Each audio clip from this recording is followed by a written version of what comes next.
Okay, and if anybody has any questions about any of this, I'm just showing you how I tend to view things and how some other people do in the market too.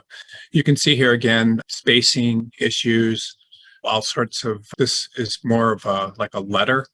This person looks like they're looking for an in-house job and they've worked in US and they've also worked in Germany. That's fine.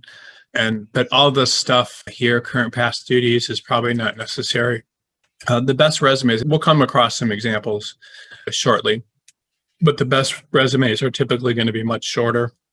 And this particular resume, there's just a lot of issues with it. It's just people don't want to read too much. People just want to read short amount of information and get through it. And it's not that they don't care about all this stuff. All that stuff can come later. The benefit of this person is they're an attorney who understands things in New York and probably in Germany, and then I don't know if they're admitted, and I can't even tell.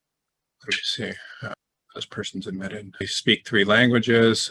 Yeah. So this person, but this person has done a lot of stuff, and most of it is unrelated to, looks like, to working in, for example, in a law firm, and that. Let me turn off this camera. There's just too much stuff pulling up.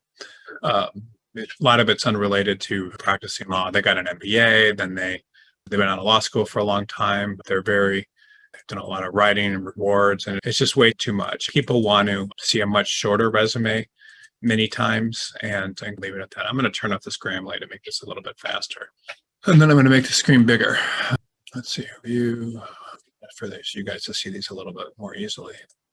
Okay, but as I've shown you with a lot of these, you can see that a lot of these resumes do have a lot of problems with spacing and that sort of thing. Okay, so this person, Charles. One other thing too, I wanted to say, I was just thinking about this previous resume. Sometimes when you're in different areas of the country and so forth, like 570 Park Avenue, and we probably put this address on there, but that sounds like a very fancy address. And then you see the person who's lived in all these fancy places and associated with these fancy schools and stuff. And so the big thing is when the law firm's hiring people, they want to make sure that the person can be managed. And a lot of times it's very difficult to manage people that are coming out of very wealthy backgrounds, even attorneys. And so a lot of times law firms don't necessarily want to see that. They want people that are continually going to be working and that sort of thing. So to the extent you can, sometimes you want to tone that stuff down. Okay, Charles Williams. Let's see here.